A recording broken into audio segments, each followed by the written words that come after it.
کہنے لگی میں پڑھانے تو نہیں لائی تھی، میں تو آپ کو رب کا ولی سمجھتی ہوں، میں تو نوکری کرانے لائی تھی۔ نوکری، حضرت انس بن مالک کہتے ہیں میری اماں بھی حضور کی بارگاہ میں دے گئی تھی، حضور کی بارگاہ میں۔ یہ نہیں کہا تھا کہ یا رسول اللہ پڑھا دیں، ہاں ہاں میں ذمہ داری سے بات کر رہا ہوں، یہ نہیں کہا تھا حضور مجاہد بنا دیں، یہ تھوڑی کہا تھا کہ یا رسول اللہ صلی اللہ تعالی علیہ وسلم سے مفسر، محدث، محقق، مفتی بنا دیں۔ حضرت انس کی اماں کہہ گئی تھی سونیا جب تک یہ رہے گا نا آپ کی نوکری کرے گا، یہ گھر کے کام کاج کرے گا، ڈیوٹی کرے گا، حضور یہ آپ کی نوکری کرے گا۔ تو میرے محبوب نے پھر دعا کر دی، اللہ اسے برکت عطا فرما۔ تم سمجھتا ہے خدمت والا خالی رہ جاتا ہے؟ جتنا ذائقہ خدمت والے کو ملتا ہے، جو اس کے نصیب میں آتا ہے، وہ کسی کا نصیب کہاں بھائی۔ حضرت انس کہتے ہیں حضور نے دعا کر دی، برکت کی۔ مجھے تو کھیتی باڑی آتی بھی نہیں تھی، پر لوگوں کے باغ میں سال میں ایک دفعہ پھل لگتا تھا، میرے باغ میں 2 دفعہ لگتا تھا۔ حضور نے دعا کر دی یا اللہ اسے اولاد دے۔ فرماتے ہیں میرے بیٹے، میرے پوتے، میرے نواسے، میری بیٹیاں، فرماتے ہیں میں زندہ ہوں اور میری 100 اولادیں موجود ہیں۔ پریشان ہو گیا 100 سن کے کہ بچے 2 ہی اچھے، 100 اولادیں میری موجود ہیں۔ حضرت انس بن مولانا سردار احمد صاحب کے پاس نہ چھوڑ گئی بچہ، کہنے لگی حضرت جی میں کو پڑھانے کے لیے تھوڑا چھوڑ گئی ہوں، میں تو اس لیے چھوڑ کے گئی ہوں کہ آپ مہربانی کریں، خدمت کرائیں۔ تو حضرت جی کہنے لگے کوئی ایسا کام ہی نہیں، خدمت والا کیا کراؤں؟ کہنے لگی پٹھے پوا لیا کرو جی۔ ان لڑ پیندے نے، کہنے نے بچے کام کر دیں مدرسے دا۔ حالانکہ اب کہاں بچے کام کرتے ہیں، اب تو گزر گیا دور، اب تو بچے کام کراتے ہیں۔ اب بچے بھی ناراض ہو رہے ہیں، گور گور کے دیکھ رہے ہیں، صحیح پہ رہا ہوں آپ کو، بچے کام کراتے ہیں، بچے کہاں کام کرتے۔ کہنے لگی یہ چارہ ڈالے کرے گا آپ کی بھینسوں کو۔ تو حضرت نے اس کو کہا کہ بی بی چارہ میری بھینسوں کو ڈالنے کے لیے میں نے بندہ رکھا ہوا ہے، تو جا لے جا۔ کہنے لگی ہاتھ باندھ کے حضور مہربانی کریں رکھ لیں، چارہ ڈالے گا۔ اور پتر توجہ سے چارہ ڈالنا حضرت کی بھینسوں کو۔ رونے لگی، حضرت نے رکھ لیا، مہینے کا خرچہ بھی دیتے۔ شام کو نا وہ سارا دن کام کرتا، شام کو آ کے پیروں میں بھی بیٹھ جاتا، حضرت جی لائیں تیل تھوڑا سا، پیر نہ دبا دوں۔ 8 سال ساتھ والے پڑھتے رہے، یہ بیچارہ نوکری کرتا رہا، میرا روپ بھی نہیں تے میرا رنگ بھی نہیں، اور مینو یار منان دا ٹنگ بھی نہیں۔ کبھی کبھی نا حضرت بلال حبشی فارغ ہوتے نا تو نبی پاک کی بارگاہ میں عرض کرتے حضور کوئی کام تو نہیں، سارے ہو گئے، حضور جاؤں ذرا، چلے جاتے۔ ایک دن سلمان فارسی کہنے لگے یا رسول اللہ یہ بلال کہاں جاتا ہے؟ فرمایا جا دیکھ کے تو آ۔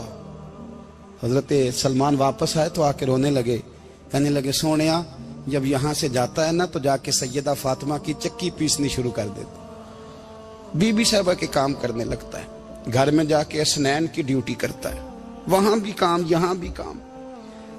وہ چارہ ڈالتا رہا، اس نے چارہ ڈالا۔ حضرت محدث اعظم کی بھینسوں کو دستار فضیلت کا وقت آ گیا، سارے پگڑیاں سجا کے آ گئے، آج دستار ہوگی۔ یہ نہ پیچھے ہو کے بیٹھ گیا، چونکہ پڑھا ہی نہیں تھا تو دستار کاہے کی، دستار تو اس کی جو پڑھے گا، ہم نے تو پڑھا ہی نہیں، ہم نے تو یار پڑھا، گھر پڑھا، ڈیوٹی کری۔ حضرت محدث اعظم رحمت اللہ علیہ کے ہاں جب اعلان ہونے لگا نا کہ اب دستار ہوگی تو حضرت نے پہلا اعلان اس کا فرمایا۔ تو مجھان والا بندہ کپڑے بھی کدی کدی بدل دے نا، وہ کہتے ہیں جس حال میں بھی تھا میں پلٹ کے دیکھنے لگا کہ پڑھا پڑھایا تو ہے، کوئی شے نہیں، تو یہ ماجرا کیا ہے؟ پیچھے سے اٹھ کے آئے تو کہتے ہیں باقیوں کی دستار کسی عالم نے کی، کسی صوفی نے کی، لیکن یہ بھینسوں کو چارہ ڈالنے والا جب آیا تو محدث اعظم نے فرمایا پگڑی کے بال کو کوئی ہاتھ نہ لگائے، یہ ساری دستار میں نے کرنی ہے۔ اور فرماتے ہیں حضرت بال بھی دیتے جاتے تھے اور آنسو بھی بہاتے جاتے تھے، ماتھا بھی چومتے تھے، اور فرماتے تھے دستار کے بعد چلا تو نہیں جائے گا یار، مجھے تو عبادت بھی نہیں رہ گئی، مجھے تو چابیوں کو بھی نہیں پتا کون سی کہاں رہتی ہے، جائے گا تو نہیں تو رو پڑا، کہنے لگا سونیا جائے تو وہ جس کے پلے کچھ ہے ہو، آتا جاتا تو ہے کچھ نہیں، مجھے کس نے رکھنا ہے، میں نے کہاں جانا ہے، ادھر کہاں تو ادھر ہی رہوں گا۔ وہ اس طالب علم کے سارے استاد بھائی کہتے ہیں اس نے دستار کرائی، پڑھا پڑھایا کچھ نہیں، پر جو مسئلہ اڑ جاتا تھا نا، وہ جو اڑ جاتا تھا نا، وہ جا کے اس سے پوچھتے تھے تو کتابیں کھولنے کی ضرورت نہیں پڑتی تھی۔ حضرت ام سلمہ رضی اللہ تعالیٰ عنہ کہتی ہے میں نے عرض کی یا رسول اللہ صلی اللہ علیہ وسلم میری بچی بڑی بیمار ہے، تو مجھے کسی نے کہا ہے یہ تھوڑی سی نشے والی چیز ہے، یہ بنا کے تیار کر کے دو، صحیح ہو جائے گی، بیمار ہے بچی تو یہ نشے والی چیز ہے، اس کو تیار کر کے دو، تھوڑا نشہ ہے۔ اگرچہ بعض، میں نے شروع میں کہا، بعض لوگ مریض کو، سخت مریض کو ایسی ادویات جو مجبوری بن جائے اس کی گنجائش اور اجازت دیتے ہیں، محتاط علماء تو اس میں بھی بہت ساری چیزیں پہلے بیان کرتے، لیکن اس نے کہا جی میرا نشہ دینا ہے شفا کے لیے۔ تو حضرت ام سلمہ کہتی ہے میرے نبی پاک نے میری طرف دیکھا، میری طرف، تو میں نے کہا یا رسول اللہ آپ کیا فرمانا چاہ رہے ہیں؟ تو نبی پاک نے فرمایا ام سلمہ کبھی ناپاک چیز میں بھی شفا ہوئی ہے، کبھی ناپاک چیز میں بھی، کبھی شراب اور خمر میں بھی شفا ہو سکتی ہے۔ شفا رب کریم نے رکھی ہے پر شہد کے اندر رکھی ہوئی ہے، شفا اللہ نے رکھی ہے قرآن مجید میں رکھی ہوئی ہے، تو اس میں بھی کبھی یہ حضور نے بیان کیا ہے کہ اس کے اندر شفا ہو سکتی، تو امت کتنی دلیری کرتی ہے جو یہ مشورے دیتی ہے کہ اس کے اندر نشہ ہے، شراب ہے، تو کھانسی چلی جائے گی تو فلانی بیماری چلی جائے گی۔ نہ آؤ ان چیزوں پہ، نہ اپنے ایمان کو خرابی دو، اور نہ ایسی باتیں کرو جس سے کہ ڈائریکٹ رسول اللہ صلی اللہ علیہ وسلم کے واضح ارشادات کی مخالفت ہو۔ میرے نبی پاک صلی اللہ علیہ وسلم نے فرمایا، اور پھر کچھ لوگ کہتے ہیں تھوڑی پی ہے جی۔ اب تو میں تجزیے میں پڑھ رہا تھا کہ ایسی شراب ایجاد ہو گئی ہے، لوگ شراب پیتے ہیں اور وہ مست بھی رہتے ہیں، کار بھی چلاتے رہتے ہیں، کہتے ہیں جی نہیں ہمارا ذہن معاف نہیں ہوا تو یہ والی صحیح ہے، نشہ نہیں لاتی۔ میرے نبی پاک صلی اللہ علیہ وسلم نے فرمایا جس چیز کی تھوڑی مقدار، زیادہ مقدار حرام ہے اس چیز کی تھوڑی مقدار بھی حرام ہے، جس کی زیادہ مقدار حرام ہے اس کی تھوڑی بھی۔ تو خمر اور شراب اگر فل پینا جائز نہیں تو تھوڑی پینا بھی جائز، یہ حرام ہے اور حرام تھی اور قیامت تک حرام ہی رہے گی۔ میرے نبی پاک صلی اللہ علیہ وسلم نے منع کیا اور حضور نے اظہار ناپسندیدگی فرمایا، اور میں 40 دن تو عبادت ہی قبول نہیں ہوتی شراب پینے والوں جب تک سچی توبہ نہ کرے۔ یہ لفظ جب ادا کرتا ہوں تو شرم سے میری زبان لڑکھڑاتی ہے کہ یار درباروں پہ بھی نشہ بکتا ہے۔ میں یہ بات کر رہا ہوں صوفیاء کا ترجمان، درباروں پہ، مزاروں پہ، اور سجادہ نشینوں تمہیں زمین نگل جائے، آسمان تمہیں لے اڑے، تم پر قہر نازل ہو، تم نے باپ دفن کر کے تو وہاں نشے کا اڈا بنا لیا، ماؤں سے بیٹے چھیننے لگے ہو، عورتوں کے سروں سے کپڑے چھیننے لگے ہو، سہاگ مارنے لگے ہو، بیٹیاں اور بیٹے یتیم کرنے لگے ہو، نشہ بیچتے ہو درباروں اور مزاروں پہ، یہ تماشا لگ گیا۔ آپ کیسے کروں یہ بات، پر کرنی پڑ رہی ہے، مجبوری ہے، یہ مضمون مکمل نہیں ہو سکتا۔ بند کر دیں وہ دربار، ہمیں نہیں چاہیے جن درباروں پہ نشہ بکتا ہے۔ میں ذمہ داری سے کہہ رہا ہوں، بات ریکارڈ ہو رہی ہے۔ جوتے کی نوک پہ وہ سجادہ نشین جو امت کو ڈرگز دیتا ہے، وہ سجادہ نشین کا ڈیرا نہیں، وہ گند کا اڈا ہے، وہاں سے فیض نہیں مل رہا، امت کی تباہی ہو رہی ہے۔ بتا دو، پھیلا دو، اس کو اعتراض کرنا کرو۔ میرے رسول پاک سید عالم صلی اللہ تعالی علیہ وسلم کا دین ضروری ہے، کسی پیر کی سجادگی ضروری، بولیے سجادگی ضروری، بڑی ذمہ داری سے کہہ رہا ہوں اور نمائندگی کر رہا ہوں اپنی جماعت کی۔ نہ ہمارے بزرگوں نے کل اس کی حمایت کی تھی، نہ آج کرتے ہیں، نہ قیامت تک کریں گے۔ بند کر دے وہ دربار اور مزار۔ بزرگ دنیا میں یہ کام کرنے آئے تھے، اور ہماری سوچ اتنی گر گئی ہے، اتنے ہم کمزور ہو گئے۔ کہتے ہیں جب اس کو چڑھ جاتی ہے تو پھر بڑی معرفت کی باتیں سناتا ہے۔ تجھے شرم نہیں آئی اللہ لفظ کہتے ہوئے؟ اب نشئی تجھے معرفت سکھائے گا؟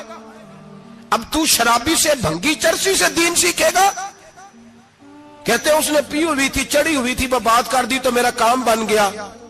اتنی گندی اور میلی سوچ صاحب ایمان کی ہوتی ہے، تو اب نشیوں سے جا کر دعائیں کرائے گا؟ سن، میرے نبی پاک صلی اللہ علیہ وسلم نے فرمایا جو شراب پی لے، نشہ کر لے، اس کی تو 40 دن تک عبادت رب قبول نہیں فرماتا۔ تو کہتا چڑھی ہوئی تھی تو اس نے دعا کر دی، تجھے شرم ہی نہیں آئی بات کرتے؟ حیا ہی نہیں کیا تو نے جملہ بولتے؟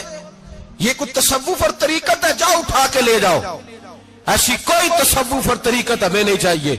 ہمیں وہ والی طریقہ چاہیے جس میں خدا کے قرآن کی بات ہوتی ہے اور محمد مصطفیٰ کے فرمان کی بات ہوتی ہے صلی اللہ علیہ وسلم. تو بھائی یاد رکھو یہ کوئی طریقہ نہیں. ایک مزار ہے, مجھے ایک صاحب کہنے لگے آ جائیں یہاں بھی فاتحہ پڑھیں. میں نے کہا یہاں کیا ہے؟ کہنے لگے تھے تو بابا جی نشہ وشا کرتے, پر اب سنا ہے لوگوں کی منتیں بڑی پوری ہوتی ہیں. مجھے جذبات بڑے کم آتے ہیں. میں نے اس آدمی کو گریبان سے پکڑ لی, میں کہ ادھر ہٹ, وہ تو نشہ کرتا تھا اور تو جاتا تھا, تیری یہ کیسے طاقت ہوئی, تو نے مجھے مشورہ دے دیا, تو ہمیں کمزور سمجھتا ہے, ہم کمزور ایمان کے لوگ ہیں, اور میں یہاں تجھے کہوں گا نہیں نہیں میں یہاں نہیں جاتا میں وہاں جاتا ہوں. بالکل کوئی لگی لپٹی بات نہیں, کھری بات. تصوف وہ, دربار وہ جہاں قرآن پڑھا جائے اور رسول اللہ کی حدیث سکھائی جائے, باقی کوئی مطلب نہیں کسی قسم کا. میں داتا صاحب کبھی جاؤں نا جلسہ کرنے کسی کام سے کسی تقریب میں, تو میں داتا صاحب کے مزار پہ نہیں جاتا. میں کہتا ہوں یار یہ یرانہ نہیں کہ بندہ کسی کام آیا تھا تو فاتحہ پڑھ لی, واپس چلو. گکھڑ سے اسپیشل آئیں گے داتا صاحب کے مزار پہ حاضری دیں, اور میرے سنگی گواہ ہیں کہ میں اسپیشل ٹائم نکال کے بہت سارے کام چھوڑ کے اسپیشل جاتا ہوں, اور میں مراد ماننے نہیں جاتا, میں داتا صاحب کا شکریہ ادا کر دے جاتا ہوں.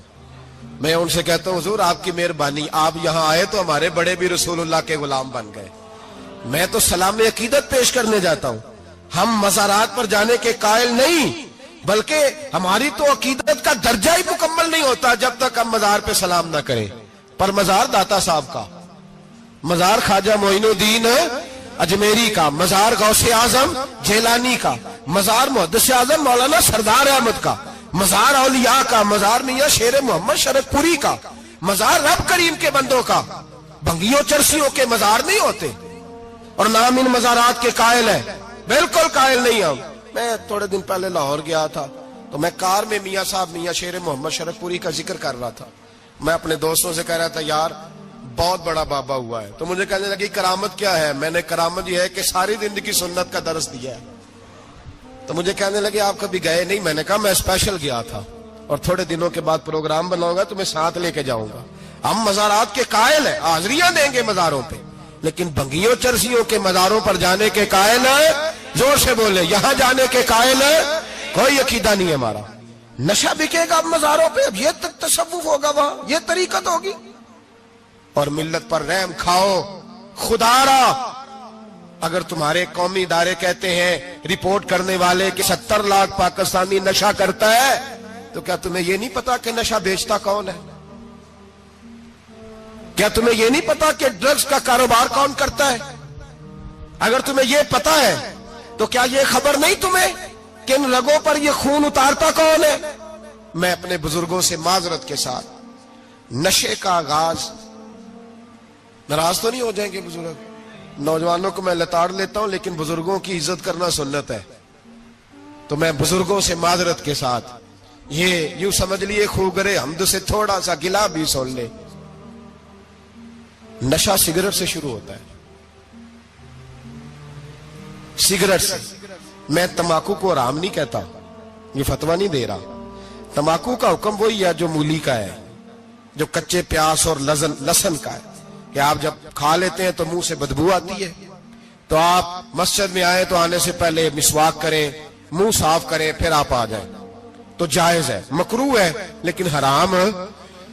لیکن تمباکو سے آگے جب حالات بڑھتے ہیں, تجزیہ نگاروں نے لکھا ہے کہ ہمارے پنجاب کے کچھ علاقوں میں اب سگریٹ سے نکال کے نا, پہلے بھی بھرتے تھے لوگ اس میں بڑا کچھ, اب پتہ ہے کہ نیا نشہ ایجاد کیا ہے.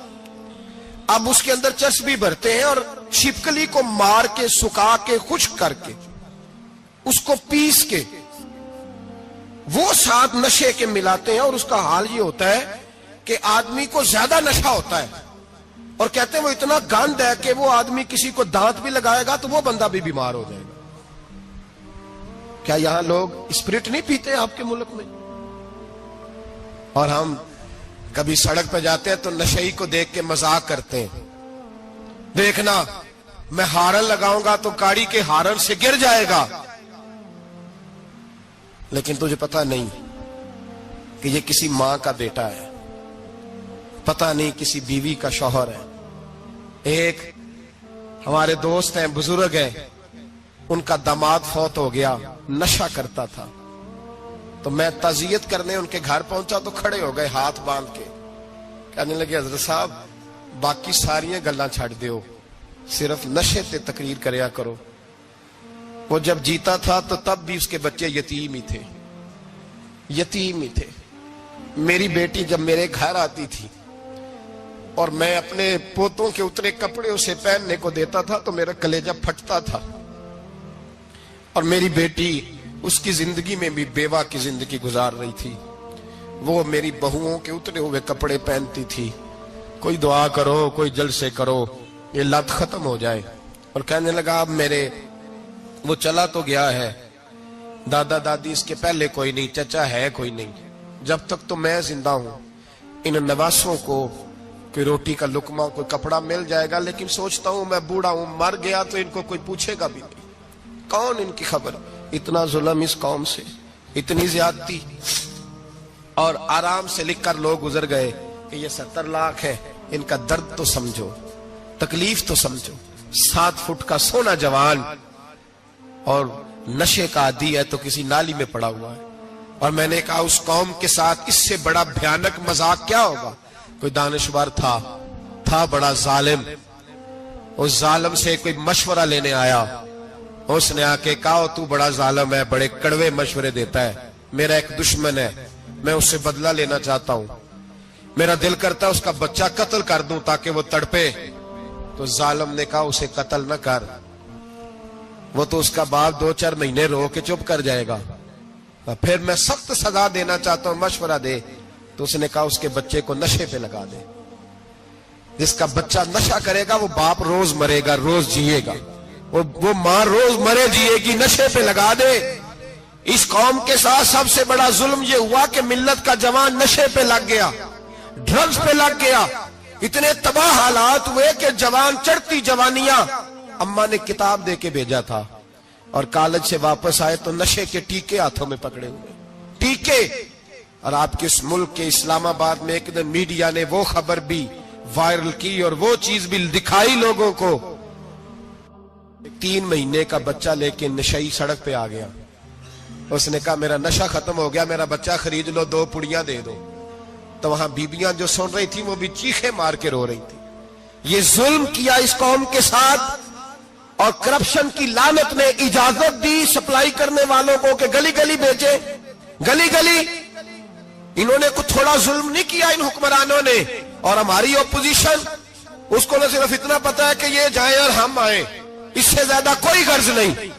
بھائی کرپشن کے خلاف نکلے ہو تم, نشے کے خلاف کس دن نکلو گے, جوئے کے خلاف کس دن. قوم تو مر رہی ہے نشے سے, اس کے خلاف میدان میں کب آؤ گے. صرف اتنا ہے کہ یہ جائیں اور ہماری باری آئے, اس سے زیادہ کچھ نہیں.